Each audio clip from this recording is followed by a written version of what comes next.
It's quite cold today, but let us take a moment to appreciate the beauty of this opal in its rough form. Now, I have quite high hopes for this one, so there's not going to be much talking. Let's check it out and let's start cutting.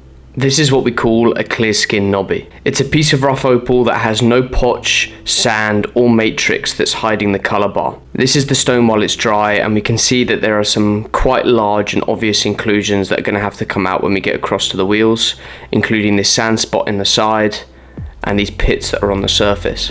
Wetting the stone while it's in its rough form reveals this radiant play of colour containing orange, green, yellow, blue, purple and so on. It's a stunning piece of opal and it's already kind of got its shape.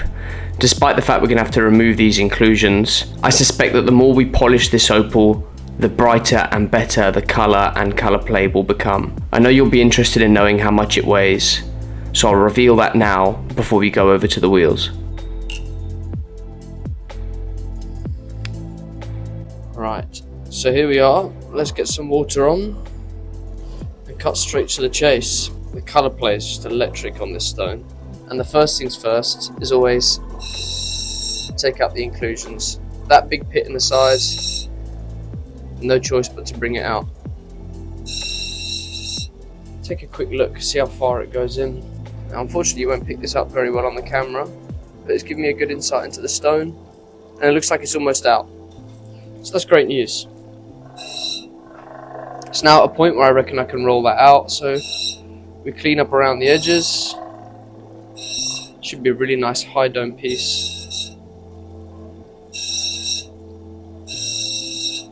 If all goes to plan. Now the potch rides quite high on this side, and if I want a high dome, if I bring that in just slightly, it's going to make making the dome even a bit easier. So let's do that as well, because I suspect when I round it off, the potch might come up.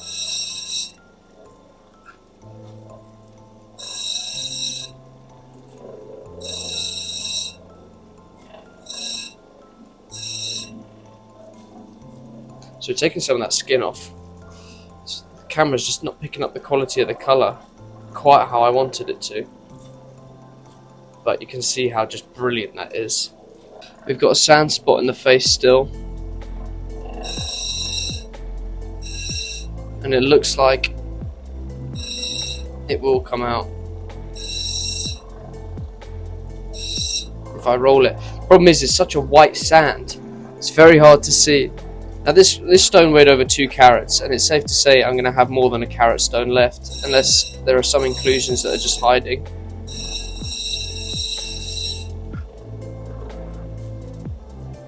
But it is absolutely brilliant. It's a real shame it looks so dull on the camera, but I can promise you it's sensational.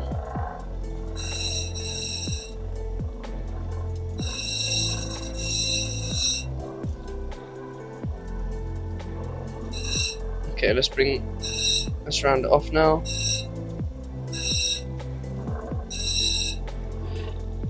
That back.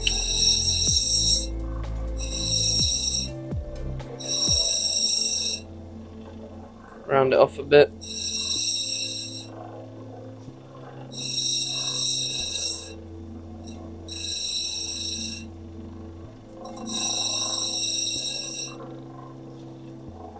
Okay, let's go check out the stone. So we're back indoors momentarily, and I'm gonna have to be honest with you as the viewer. I turned the camera off a moment ago and I did a little bit more cutting on the opal. Maybe a little bit more than I should have, but it's with good reason, and I'm going to explain why.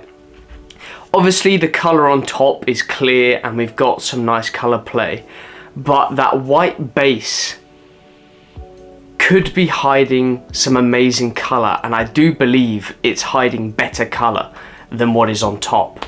So I turned the camera off and I had this thought, and I was like, maybe I'll just experiment maybe a little bit and roll off a little bit that edge. So the opal has shrunk a little bit during my experimentation. Now I do think that white base is hiding some phenomenal colour, but because it starts thin one end and then gets thicker the other end, it means that the opal would have to shrink enormously before I could then make probably a beautiful double-sided crystal that would be way under a carat, and I don't think that's worth it, to be honest, because when you're cutting opal, it's one of those things where you have to decide, like, if the opal is a lot smaller but the color's way brighter, obviously the price per carat goes up, but there's less carats. Whereas if you have a larger opal that's not as bright, the price per carat's lower, but there's more carats. So it's like you have to start weighing up which one you want to do, which one's going to yield you more money. Anyway, I'm yapping. Let's dop it up. Let's get back to the wheels and finish this stone. I'm still very happy with it.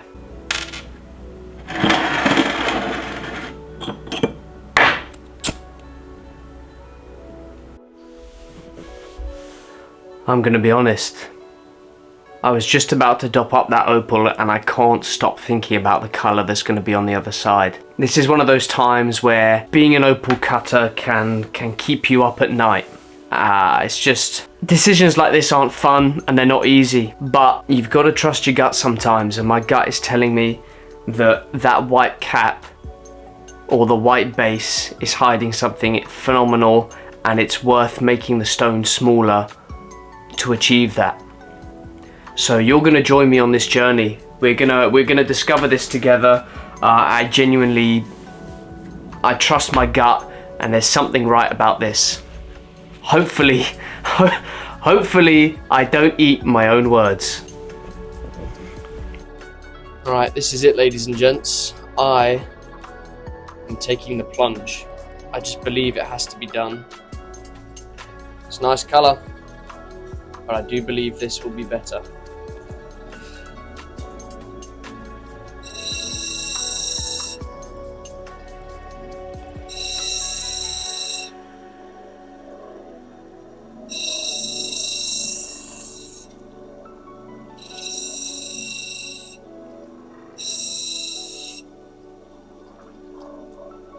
Okay, we're slowly going down. There's a slight peak atop of the crest of the opal there that is giving us an indication that my judgment is correct.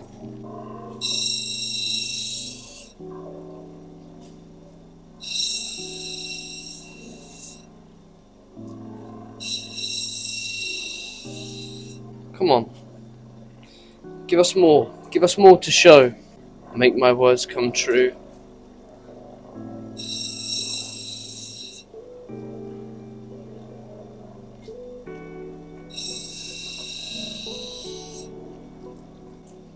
So we're almost there. This side is going to have to be brought in a little bit. If my hunch is correct and there's better colour this side, we're going to trim it in slightly because the cap just goes so deep. We're getting there. We're so close. And there's still some of that white cap, and I think this sparkly flash that's in it is the white cap itself. I mean, it looks like the player color is way better. I wish the camera would truly focus for you. I'm so sorry. Let me fix this before we finish. Okay, so that's slightly better right there. It's crunch time.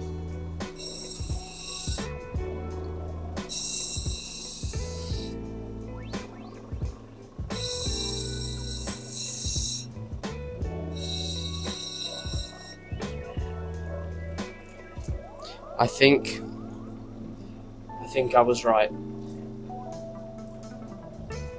I think I was right. Oh, I love it. Oh, I do love it. Now, I'm not going to speak too soon because we're not out of the woods yet. Certainly not out of the woods. I was definitely correct. Oh, yeah. I just need to make sure that that white spot comes out, and I have made a phenomenal decision. Just gonna trim up round here.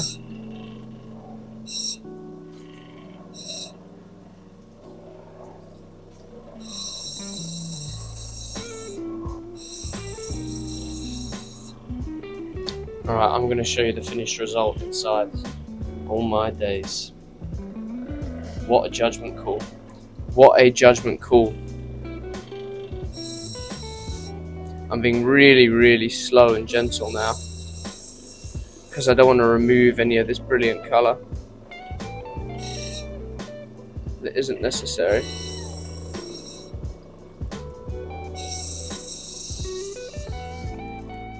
Now that I've got the opal on a dopstick, you're gonna sadly watch it get smaller and smaller.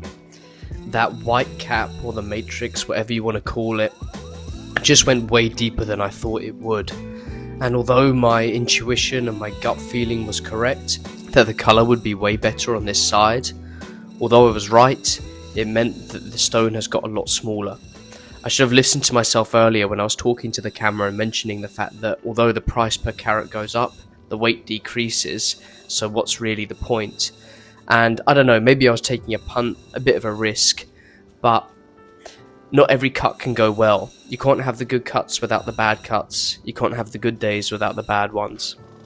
Although this colour is electric and is going to give me a beautiful double-sided crystal, when I look back, I do believe I should have just stayed with that one side and kept the larger stone. It's up for debate, of course. Some people love crystals, some people love double-sided gems. To each their own. But at least from my perspective, I believe I've made a mistake here, and we're going to review it in a minute.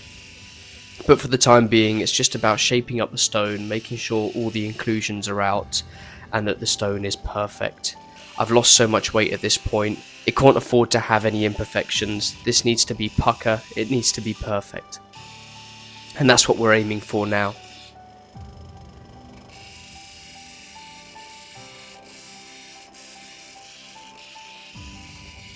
It's onto the Assyrium oxide where the final polish is being applied, and this is where the final stone gets revealed. Once you've seen it, let me know your thoughts down below. I'd be interested to know what you think.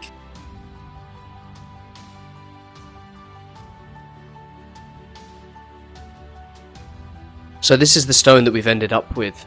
It's a beautiful double-sided crystal with reds, blues, greens, purples, oranges. It's got a lot of positive aspects, but obviously I've gone from a stone that was probably a couple hundred a carat, to this one where the price per carat's gone up marginally, but the weight has shrunk so much, the decision probably wasn't worth it. So let's talk about that. I think by this point it's a bit obvious that I've made a big mistake here, an expensive one. I said earlier that I didn't want to eat my own words. Hopefully I don't eat my own words. And unfortunately, I think I did. It's clear that my judgment call and my gut feeling was right, in the fact that the colour underneath that white base, or the white cap, whatever you want to call it, underneath that matrix, the colour was better. But unfortunately, even looking into it with the gem torch, it wasn't clear how deep that matrix went, and it drove way deeper than I could have judged for and could have accounted for. And for that reason, we started out with a stone that was over 2 carats and would have cut something quite easily at 1 to 1.5 carats with pastel-y colour. I took the risk, and I chased something that was brighter and better, and it didn't pay off this time. Let me make it clear, I took this risk because it's my stone, it's my money, it's my gamble, it's my opal. I wouldn't do that with anyone else's. Obviously I cut opal for other people, and I wouldn't recommend the decision that I made today. Always safe over sorry, but today I thought, you know what?